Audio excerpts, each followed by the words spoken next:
নমস্কার বন্ধুরা, পপু কিচেনে আপনাদের স্বাগত। আজকে আমি বানাবো কাঁচা আমের চাটনি। তার জন্য এখানে আমি একটা কাঁচা আম গ্রেট করে রেখেছি,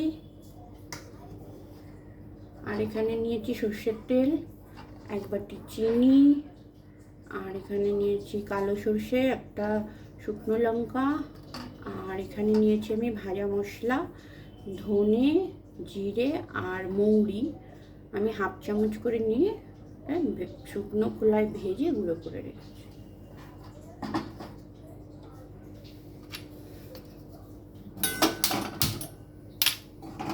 কড়াইতে আমি সর্ষের তেল দিয়ে দিলাম। তেল গরম হয়ে গেছে, আমি শুকনো লঙ্কা আর সর্ষেটা ফোড়ন দিয়ে দিলাম।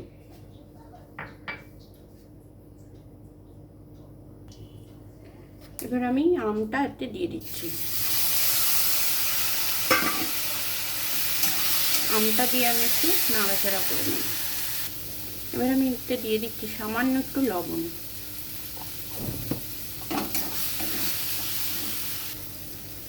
এবার আমি দিয়ে দেবো চিনিটা।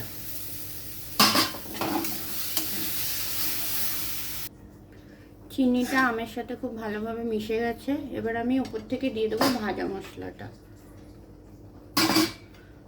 ভাজা মশলাটা ভালো করে মিশিয়ে নিয়ে গ্যাসটা অফ করে দেব। তৈরি হয়ে গেছে আমাদের কাঁচা আমের চাটনি।